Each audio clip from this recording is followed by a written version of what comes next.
Seminole Sidelines here on a Monday afternoon. We appreciate Charles Fishbein joining us. I'm Bob Ferranti. We're both with the Osceola.com. Hope you all had a great weekend. It was a really, really good weekend for Florida State, the coaching staff, reeling in 3 prospects, 3 commitments, and where else to begin but Charles Lester. It was a weird announcement to watch, the live stream Friday night, but we had some good video of the unveiling, the coronation of Charles Lester with the curtain pulled back and him with the crown on the throne. It was very theatrical. But Florida State has Charles Lester, and he is one of the top corners in the nation. Yeah, no, it's a big time get.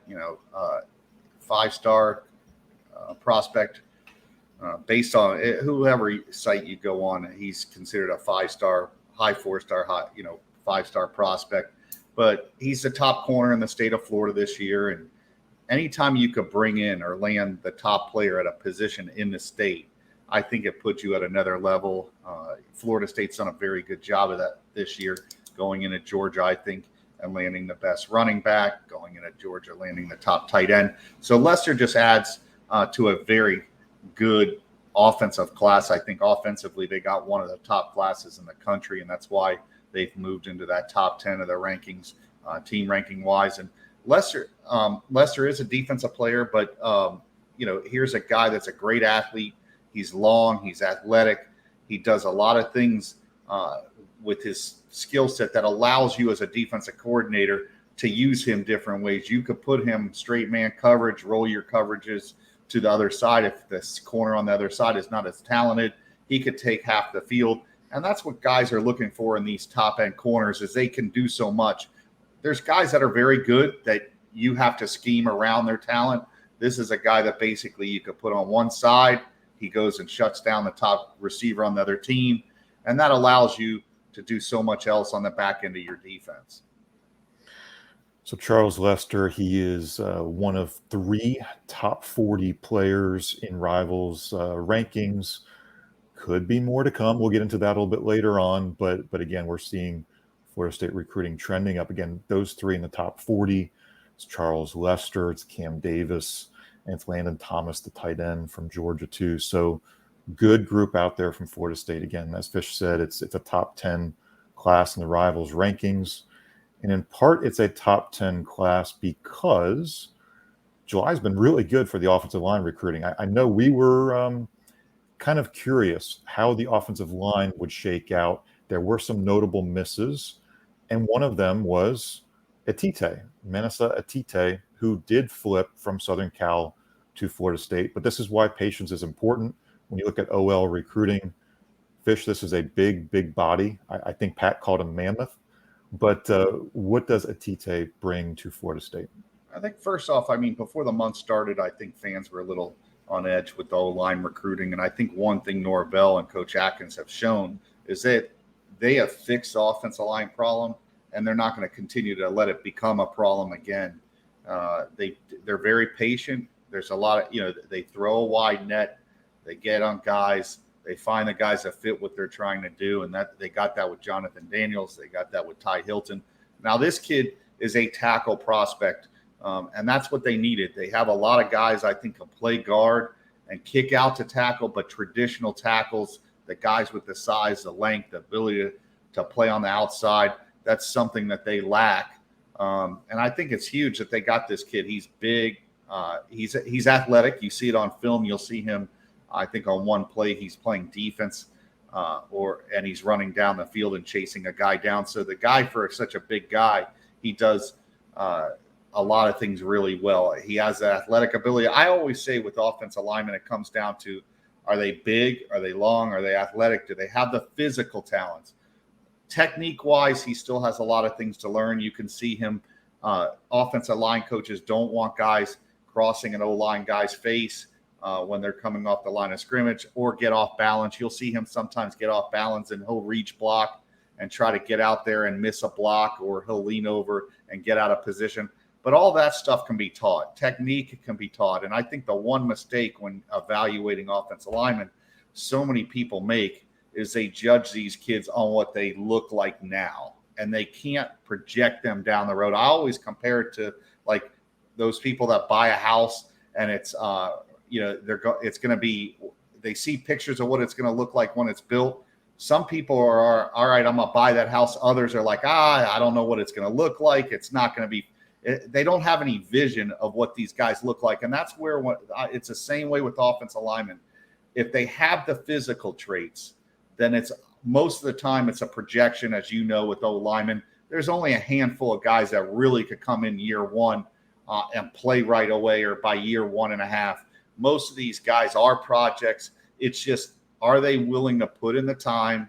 Do they have the physical traits? And if this kid is willing to put the time in, the physical traits are there, just technique, using his feet a little better, playing on balance a little better, playing with leverage. If he gets that stuff down, the technique side, then you got a guy that could potentially play in the NFL one day. And that's what you're looking at when you project these guys out 2-3 years down the road. Fish, you've been an advocate of taking quality and quantity on the offensive line, class after class after class. You've got to stack numbers, rebuild this room. It's been really cool to see how this room has grown on the offensive line through the years. So let's go to Sunday's commitment, an under-the-radar prospect in Timir Hickman-Collins. He is 6 foot and 210. He was not rated by Rivals or a couple of the services, but I did see this morning, Monday morning, he does have 3 stars. So again, very under the radar. His film is, you can tell he's a hitter. I think there's some questions about some other things that he does. How about strengths and areas of improvement from Timir, from you, Fish? Yeah, I mean, the one thing he's going to have to learn is one, a lot of guys that are linebackers, they hesitate. You'll see on film, he kind of takes a false step back and he has to move forward. If he could eliminate that, and he already has the football instincts, he could play faster than he really is. I don't think he's but a 4.7, 4.8 type guy. So you're not going to want to put him one-on-one with a slot receiver and have that mismatch. But he's an in-the-box type linebacker. I think he can do some things in the run game. He is effective at certain things. It's just he has limitations athletically.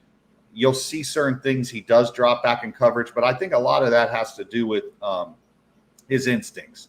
He is able to see things quickly, and that makes him play faster. When you have good instinct, you could take a guy that's a 4.4 guy, but if he has to think about everything and he makes that false step backwards and he's not going to play fast.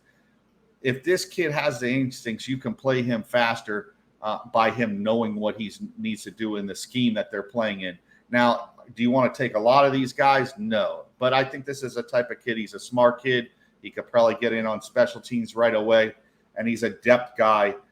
There are guys that are more talented than him, but he's one of those guys that he could potentially become a starter down the road. But right now, he'll be a good depth piece at a position that needs bodies. Florida State we've talked about this. When you're recruiting and you have holes to fill, you have to recruit, and then you recruit above that kid. You can't just take no one. It just puts you in a bad position. You don't want to have a whole lot of position that if all of a sudden you have 1 or 2 starters go down for any period of time, now you have nobody behind them, and you got to move guys around. You've seen that at Florida State where you got to move a safety to linebacker, this or that. You want guys that honestly understand the scheme, that they could come in. They're not going to be a major liability when they get in there. They'll probably at least break even for you on plays. But he's a kid that's going to have to do some work, especially in the dropping back into coverage. I do think in the passing game, he is a liability. So those are things that he'll need to work on. You never know with these guys, these linebackers. It's such a hard position. I try to tell everybody, the first clip this kid's playing, he's playing over the slot. They don't play traditional linebacker positions anymore in high school. So you're really just projecting. It's one of the harder positions. Now, if you take a look at this kid, I think he's very similar to a guy like a Chad Abrams or the other kid that came from Barta that played linebacker, that down the road ended up, I hate to say it, these guys used to end up on offense playing fullback. But it will be interesting to see where this kid is in 2 years, if he is a contributor. And if not, listen, you got him for the next year or two. The way the system works is you fill that roster, and either you recruit over him or the kid decides to hit the portal. So having someone's better than having no one. So I think he does provide something, at least for the foreseeable future. We've seen a rebuilt wide receiver room because of high school recruiting and portal. We've seen a rebuilt tight end room because of, Landon Thomas is coming, but through the portal. Linebacker recruiting is a really interesting one, right? Because we could see, yes, Tatum Bethune will be out of eligibility. He will not be back in 2024. Kalen DeLoach came back for this year. He will have a decision after this season. We could be seeing a Florida State linebacking core that is, let's be honest, it could be DJ Lundy, Blake Nicholson, and really some guys who we think are true developmental types. We've talked, I think, passionately as a group, as a staff on the Osceola message board. We need to see some movement at linebacker, some improvement overall. Do you think Florida State just simply has to go into the portal, looking ahead to 2024 at linebacker, or is it just keep developing a combination of the two? Yeah, I really think you got to see how Blake and Brian Courtney develop. Listen, those two are bigger, longer, athletic guys than what they have now. Listen, Bethune is a very good football player, and so is DeLoach, but they're not guys that you can't replace or you can't get better. So I do think that we knew when Brian Courtney was recruited, most of us felt like, all right, he's going to be a linebacker at some point. He's 6'3", he's 225, 230 pounds. He's bigger, stronger, faster than DeLoach and Bethune. Now, does he make the transition? That's something that we have to see, but the talent is there to be better than what the guys that are in there now. I'm a big fan of Blake Nicholson. I think this is a kid that's going to end up an all ACC type player at Florida State. These are guys that are very similar, big, long, athletic, faster, stronger. So I think that we got to wait and see. There's unknowns, and we've seen this so many times, and I'm sure Jerry could jump in at some point and tell you this. Until we see these guys on the field, there's like an unknown and an uneasiness of going, oh, well, the position's not that good. Well, until we really see what Blake can do and what Courtney can do, if those guys come in, maybe they play backup minutes this year and they're like, oh, wow, these guys are actually going to be pretty darn good. It happens all the time until you see them on the field. You know how I believe in recruiting. I believe you recruit. You don't go. I think that recruiting, when you have an unbalanced roster and you start to not take a kid 1 year and you don't, and 1 year you take four and you take one year and two of those guys don't make it. That is how you get in this position. They've stocked the room that it's a numbers game. You're going to find two or three guys that are going to be able to produce.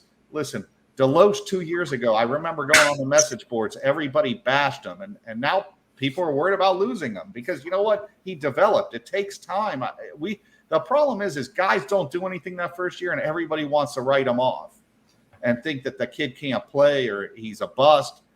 It wasn't like that 20, 30 years ago when they were in the dynasty years. Those guys had to wait till their junior year to really perform at a high level. So until we see these guys, I think the good thing is the schedule early on. Yes, they have the two tough games with Clemson and LSU, but the Southern Miss game, they have another game in there that a lot of these younger guys are going to get to play, and they'll be ready by the end of the season to really tell us what we have at that linebacker spot. Jerry, how about you jump in on that? We're excited. Obviously, practice is going to start Thursday. We'll get to have interviews with the assistant coaches and Mike Norvell Wednesday. We'll start to see what does Brian Courtney look like. How does DJ Lundy maybe fit in? Is he even a little bit slimmer? Is he really a guy that Florida State can depend on as one of four linebackers, for example? But let's talk linebackers, but also in part 2024, what this group might look like to you, Jerry. Yeah. Well, you bring up a point on Lundy, maybe slimmer, but I think also too with Lundy, he's a year older. And so how quick are his reads? And, you can be better in the passing game if you're quicker with your reads. So I'm interested to see what Lundy can do. Otto Graham is a kid that excites us, on the way up. And I'm with you guys on Blake Nicholson and Courtney. It's going to be real interesting. I mean, if you pick 5 things to watch this spring, that would certainly be among the 5. And to Fish's point, if those 2 guys and Graham develop this year, you'll go into 2024 feeling pretty good. Some good points there. I think we're very curious about how this group develops. You're right. Omar Graham, his name has come up a few times, from Randy Shannon to Kalen DeLoach to others, that he's a guy that's really impressed them on the practice field. So some names to watch there for linebacker, both this fall, how they develop, but also 2024. So let's wrap up with Fish and also get Jerry's thoughts too here. I can't remember too many months where Florida State had 10 commitments. Yes, does that happen late in the cycle? Sure. But I mean, it's July, 10 commitments. Fish, this has been a pretty darn good month. I think we did have a lot more questions going into the month. Who might Florida State land? What were some holes with this class? Now that you've kind of seen the class take shape, what do you like about it? What are your concerns moving forward into August? Yeah. Well, like I said, I told you before, I think offensively they've really turned the corner on their offensive recruiting. There's not much to dislike about the class offensively. I think, we talked about it. They got their quarterback. They got him early. He looks like he's outperforming his original ranking. With the Cameron kid from Georgia, he's probably the top running back, not only in Georgia, but one of the top kids in the country.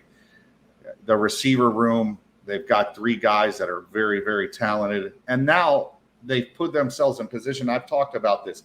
Get the guys you want and lock them down, and then go for the whales after. And I think that you have to recruit from a position of strength. You don't want to get into November, December, and you got to recruit 4 guys, and you're trying to get that big-time receiver in a Jeremiah Smith or a Cam Coleman or a Josiah Trader. Now you could focus on the one guy you really want and go all in. And you know what? That's how Bobby used to recruit. It's the way that when Florida State's at the top, that's how they recruit. You get the guys you want, and then you shoot for the whales. And they've done that. I like Landon Thomas. I think offensively, the offensive line, are any of these guys ready-made, ready to go right now? Nah, but they don't need that because they've got guys. They have a class of 5 or 6 guys they got 2 years ago with Armella and those guys. Those guys are going to be counted on next year. These guys now come in behind them and provide depth, and you just keep that room stacked, and it puts you in a position of strength. I think they've done a very good job. Defensively with their class, I think their DB class will be as good as any in the country. My main concerns, and Jerry could jump in on this as well, I'm huge in you got to get strength in the offensive line and defensive line. Those are the 2 most important. It's not the places that the fans love to talk about when it comes to recruiting. Their D-line recruiting is a little disappointing right now. I think they could fix that if they could get the Artavius Jones kid to kind of change his mind about Miami. They start to get some guys on that D-line. That's if I have a beef, I think their D-line recruiting has been a little disappointing. Maybe they haven't thrown a big enough or wide enough net. There's so many things that go into it. I don't blame coaches. A lot of times it just comes to scenarios where guys are, and if you have basically, ties to that area. Some of these kids are not Florida State. Maybe they're not Florida State areas, or maybe there's not a tie or a coach that that you can rely on as far as helping you recruit those kids. And then linebacker, I think they could do better at linebacker, but the problem is the state doesn't have a lot of great linebackers this year. Some of the guys are kind of tweeners. You have the Booker kid from Wharton, who may be a linebacker in college, even though he's being recruited as a defensive end. So if they could get that front 7, linebacker and D-line recruiting up, I think that this class could be special. But that's where they have to really focus between now and January or December, early signing day. They got to really focus on that D-line and that linebacker room. And then you're talking possibly or potentially a top 5 class.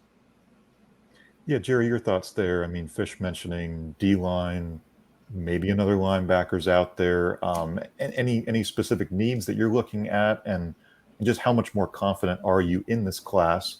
Long way to go to December, but your confidence coming out of this really impressive July with 10 commitments? Yeah. Well, first, I guess my beef would be the same beef as Fish's beef, and that's the lack of beef on the defensive line. They need to land that position, and they've got time to do it. We were really worried about offensive line a month ago, and then 3 commitments came pretty much back to back to back. So, you need to be, concerned about that, not worried, but concerned. And the thing I think that might be affecting us a little bit, Fish, I'd like to get your thoughts on this.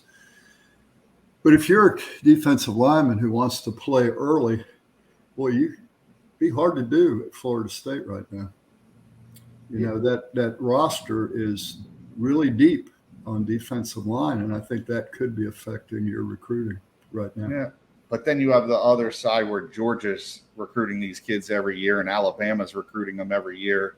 And when you're on top and kids want to play there, it doesn't seem as much of an excuse.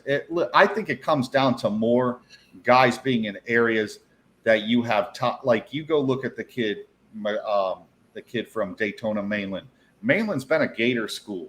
Now FSU got Buster Davis, but it's not an easy school for them to recruit. They got the Fagan kid, but he was from another school and transferred to Mainland his senior year. So I think a lot of that comes into it. I talk about this all the time. It's where those kids are.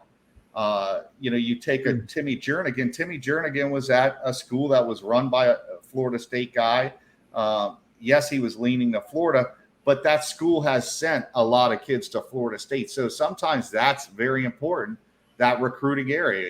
As well as I do, Tampa's been hit or miss with Florida State. So if a top-end defensive lineman comes from that area, they usually go to UF, or they've gone to Miami in the past, or they've left the state altogether. So I think it comes down to there's so many variables. Sometimes you need a little luck. Lester was a kid that at the end of the day, and I know they landed him and they put a lot – the kid wanted to go to Florida State. I think anybody that coached at Florida State, Lester was going to be a Seminole just because he grew up a Florida State fan. He was I always compared him to LaMarcus Joyner. This kid, LaMarcus, was the same way. People were trying to push him to Ohio State. They were trying to push him. People were trying to push him to Colorado. At the end of the day, he stuck to where he really wanted to go. So you need a little luck, I think, sometimes in this recruiting too. It's not just always on the coaches. I know the fans want to say, oh, this guy. It's funny.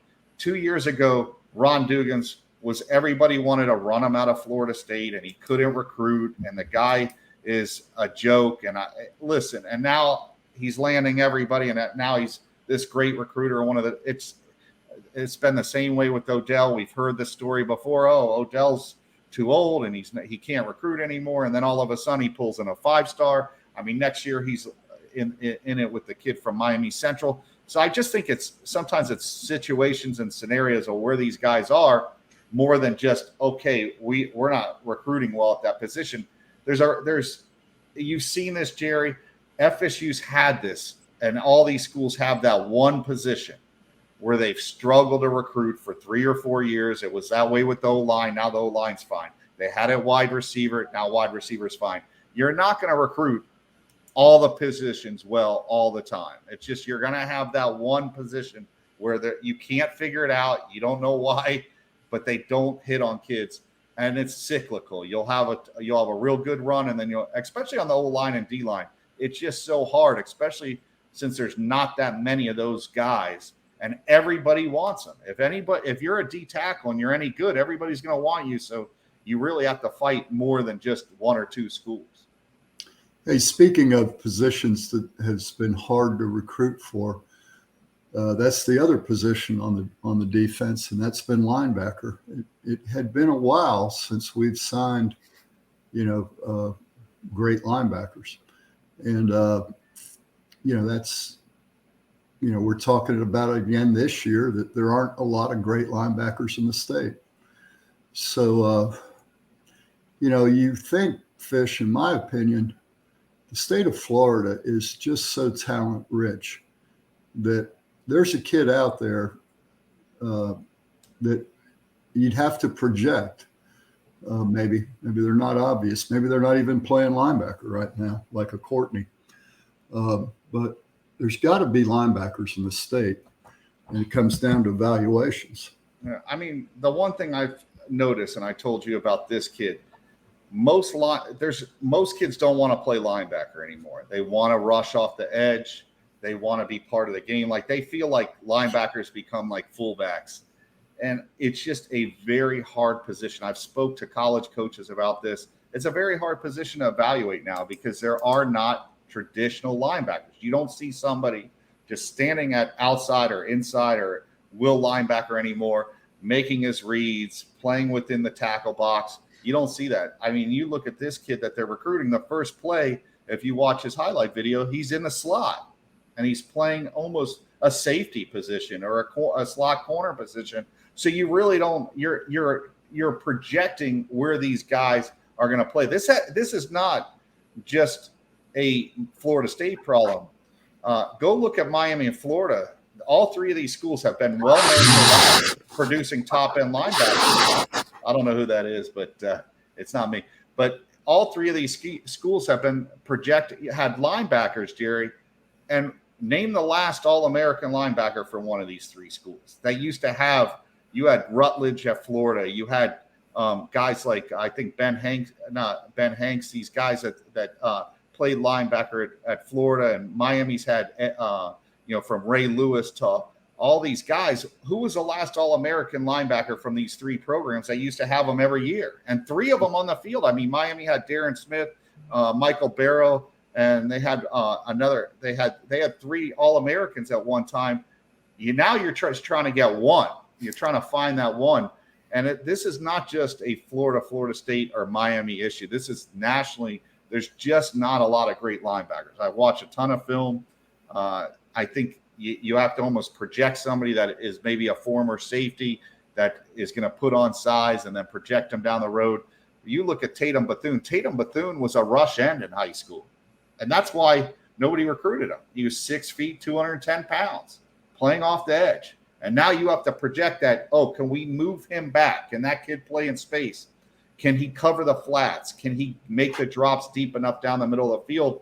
And that's where you're projecting. And it's just, you look, I go all the way back. I remember when Jimbo first got to Florida State, they recruited a ton of linebackers. Leagueway was a big-time kid, didn't pan out. You had the kid from Sandalwood, he didn't pan out. And it took a Telvin Smith, who was a skinny 6'3", 180-pound guy that was a three-star kid that ended up an All-American or close to it, that ended up one of the best linebackers to ever play at Florida State. It's not like it used to, where FSU just had the Tommy Pollys and the Brian Allens, and they had the Derek Brookses and the Marvin Joneses and the Cowards. They used to just roll those guys out year in and year out. Now it's not like that anymore. Yeah. When you talk about projecting a guy, Boots, when I look at him, and he's a rush end, he's built more like a linebacker.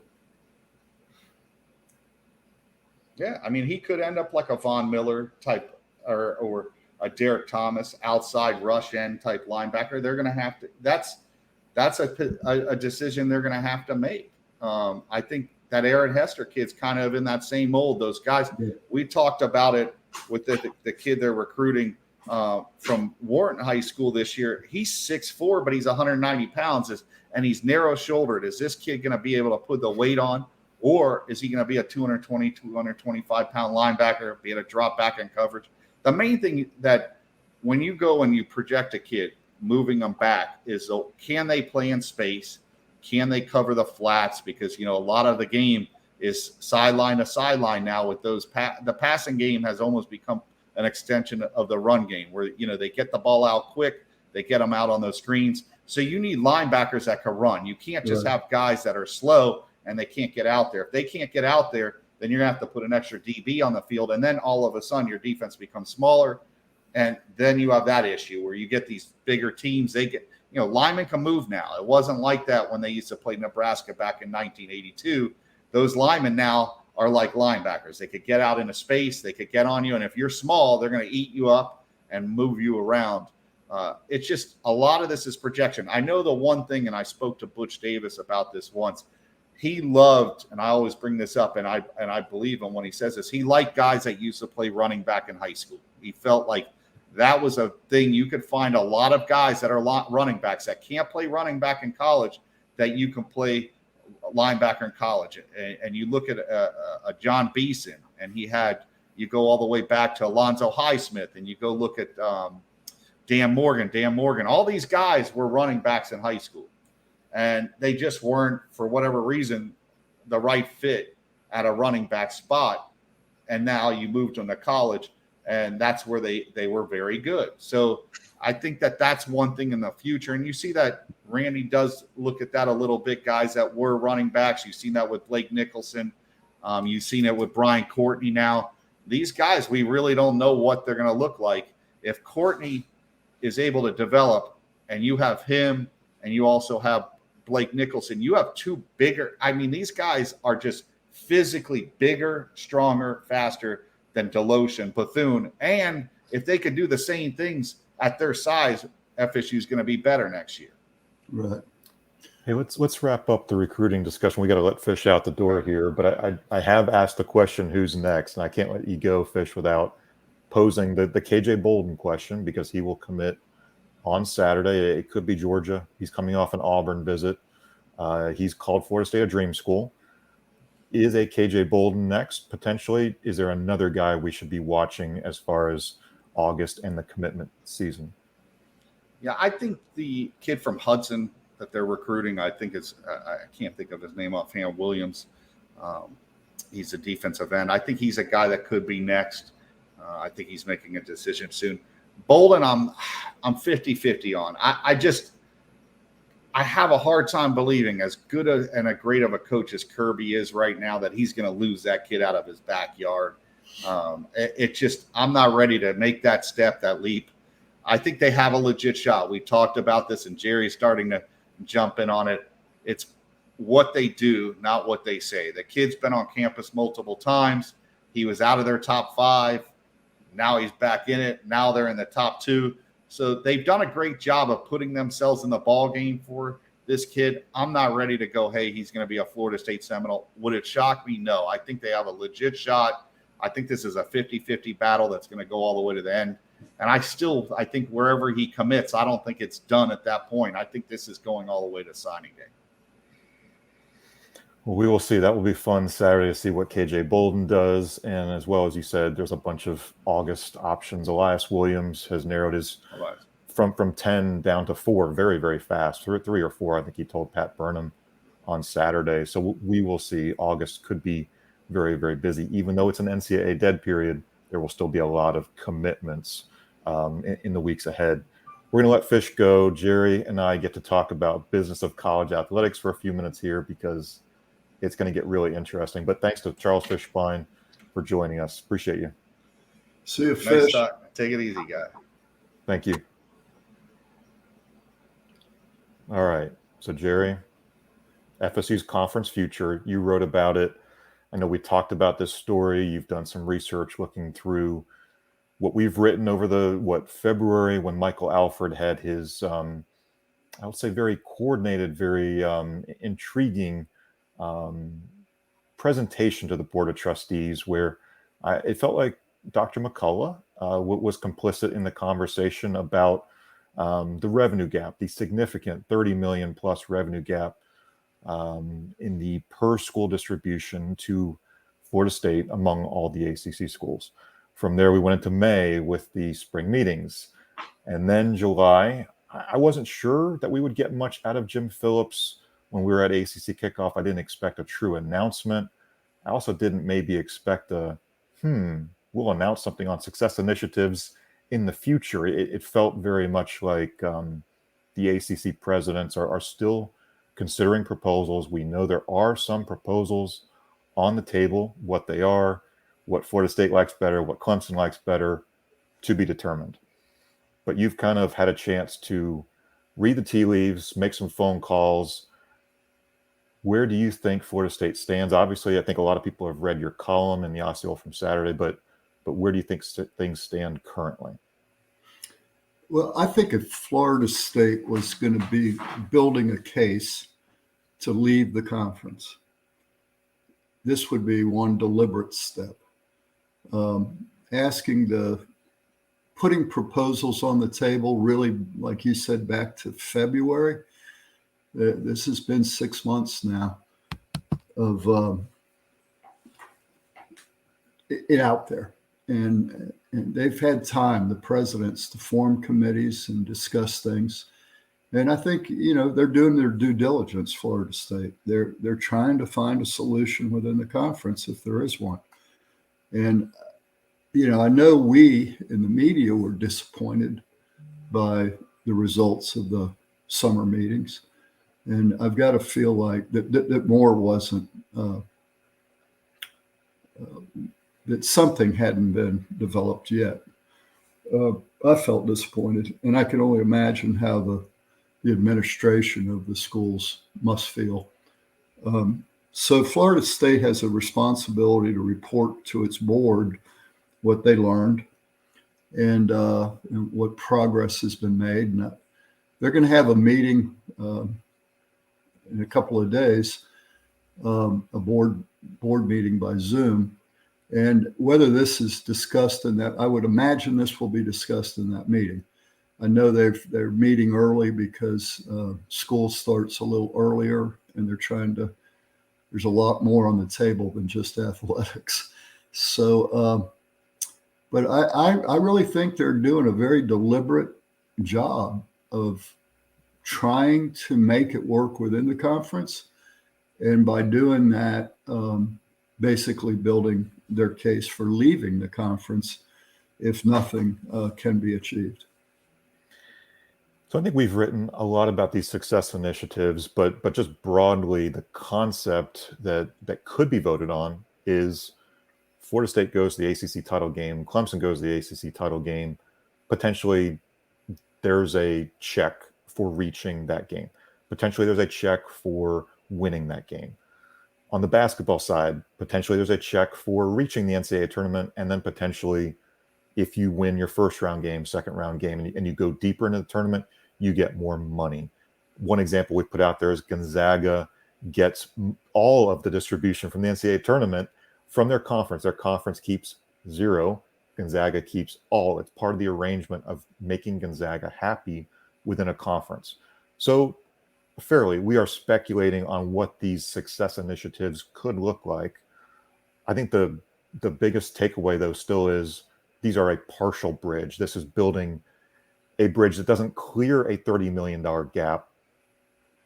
I'm of the opinion that maybe the ACC can't get there. It's just a question of how far can the ACC get a school like Florida State, a Clemson. There's others, too, that want more money. Let's not make this a Florida State Clemson specific argument, but Jerry, to the point of what can be done, what presidents could discuss or agree upon, where are you with maybe what's a potential compromise? What's a consensus compromise maybe?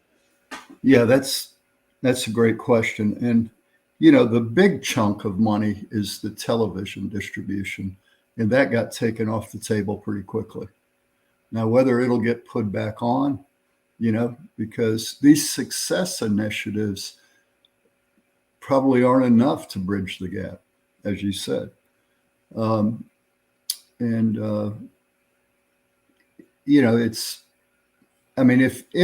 If the success initiatives gave you $5 million, I don't think it gets you there, right? Right. If it was $10 million, what's the number? When you're facing a $30 million gap against your arch rivals, and all schools are, you need to get pretty close to that number, to make it work. Now, if you have to buy your way out, which, obviously you're going to have to buy your way out, and you have to spend $10 million or more every year for the foreseeable future on the buyout, now you're looking at a $20 million gap, right? And so if the conference could get you closer to 20, to a $10 million gap, I think now you're thinking maybe we stay.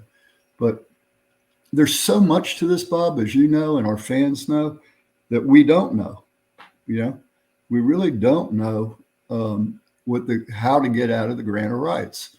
And I think I think a lot of us have been bored with this topic because somebody tell me how you get out of the grant of rights, and then I'm interested.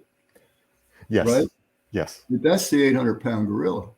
And from some of my conversations, we've heard it said by Florida State that they feel they have a handle on the grant of rights. And, I trust the people that have said that if they believe they have a handle, then the topic becomes of interest to me. And that's why I wrote it when I wrote it, was I just do feel like Florida State has resolve to solve this equation. And I think their resolve is somewhat based on the fact that they believe they do have a handle on it. So that's to be seen. Could it be a bluff? Could Florida State be posturing? That we've got a handle on this and trying to draw their ACC brethren into a serious discussion on revenue sharing. I don't know. It's a pretty good strategy. Right. If you really do want to try to make it work in the conference, I think you got to get the attention of the 8 schools that are probably opposing this, right? I think there's 8, counting Florida State, Clemson, as you mentioned. There's more than just 2.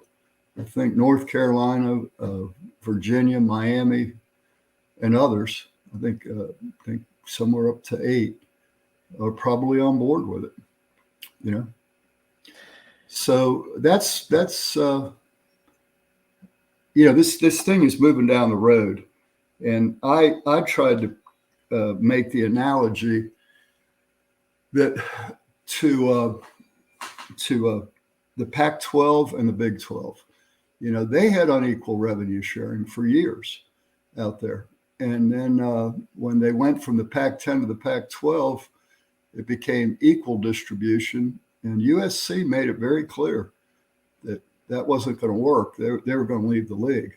And of course they did. And UCLA left. And now you see the same things happened in the Big 12. History is if you don't study it, you're going to repeat it. And I think we're in that same situation here in the ACC now. I think there's schools that are just not going to agree to take less money. And if ultimately you have a breakaway from the ACC, those same schools are going to be in the situation that the Pac-12's in, where they don't have a contract. They don't know what their future is with conference distributions until they can negotiate a good television package. And so there's a lot of uncertainty there, and that's dangerous. That's not a good place to be. And I fear that the ACC is heading in that direction if they can't come to the table in good faith. And by the way, if you think the ACC, some of the things that are going on league-wide are a little bit dysfunctional, you're probably right. But read up about the Pac-12's dysfunction, not just short-term, but long-term. And Jerry, to your point, USC and UCLA will be gone next July. Colorado will be gone. There is no television deal for 2024. They don't even have a very good streaming deal on the table, let alone something that includes an ESPN or a Fox or whatever. And why are Pac-12 schools bailing? It's in part because they feel that's a sinking ship, we'll see where that plays out. The ACC forecast, I think, is a little bit partly sunny, partly cloudy. I think it's tough for us to really see how this all shakes out. I don't have a great feel for how this goes, but to your comment about Florida State having a handle on the grant of rights, I do know with confidence Florida State has seen that document, has flown people up to Greensboro more than just once. When they have a question, they fly somebody up, they look at the document, they come back and they say, can't take any notes or pictures, but you can look at it. It is the most hilarious thing. It must be a room that is like a 1700s constitutional piece of document. It is secure. Okay, it's not leaving now Charlotte, North Carolina, I presume. I don't know where this is going next. I'll just throw it at do anything in the forecast that feels solid, or do we just think, hey, let's see what happens Wednesday here and see what transpires? Yeah, we're learning as we go. Now, I think Florida State has a plan, right? I mean, they're not doing this willy-nilly. I think they have a plan and it's unfolding. And our responsibility, I think, is to be responsible and report what we know. And, for me, it's been a little hard to report on this because we don't know. But I think the fan interest is there that we have to cover it. But no, I can't forecast because I just don't know. But I do feel very comfortable that Florida State knows and has a plan, and they're executing that plan. They're being very deliberate. I think they're building a case, and they're done a great job of keeping their mouth closed. Yes. Whatever the tea leaves are that I'm reporting about is out of my own imagination for the most part. We've talked to a lot of people over the years. We continue to talk to people, but they're being careful with whatever information and plans they have, as they should. So that's where we stand now. Obviously, we started this show talking about recruiting. We've finished it with the business of college football. We will see what transpires next. Obviously, no show for us Wednesday at 12:30 because that whatever we talk about could be quickly dated with a 2:00 Board of Trustees meeting. So all of our coverage on the Osceola.com. Please read Jerry's column. It'll give you some really good insight of where we think things stand as we kind of move closer to that meeting. You can read all of our recruiting coverage. We've got videos with Charles Lester, a lot of prospects who are here on Saturday at that Seminole Showcase. We hope you enjoy those stories and videos. We will shake up our schedule a little bit with no show on Wednesday. We'll talk to you all on Thursday. We're planning kind of a big show, a camp-specific football show. But again, if anything breaks of significance Wednesday with this Board of Trustees meetings, if there are any big announcements or tea leaves to be read, we will dive into those Wednesday on the Osceola.com. So for Charles Fishbein, we appreciate him joining us. Jerry Kutz will finish us out here. Well, before we go, okay, all the attention has been distracted away from the real subject at hand. And this is going to be the real subject as we open camp for the 2023 season with really one of the most exciting teams we've had in years. I want to talk a little bit about that. Now, I know we're going to talk about it on Thursday, but let's close this show out on something that's really happy. Bob, how excited are you about the start of the 23 season? I think Kurt and I talked on the drive up to Charlotte for kickoff, and I keep hammering this point home. Florida State has the fewest questions of any program in the ACC and has some of the fewest questions of a Florida State team compared to prior years.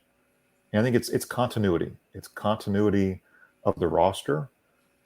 Thank you to players who want to come back. Thank you to Battle's End and the Florida State community who are funneling NIL. And you ask what your NIL money is going toward. I think talent retention is at the top of that list, right? There's continuity of players, continuity of the coaching staff. Whereas, again, you look around the ACC, Miami's got new coaches. North Carolina's got some new coordinators. Clemson has a new offensive coordinator. He's a highly heralded Riley name calling plays for Dabo Swinney. And there's still a lot of talent in Clemson. But you look at the fewest questions and the most continuity, I think it's Florida State. And I think that's what really excites me about Thursday and what we get to see for the next month. And the other thing that excites me is that this is a happy team.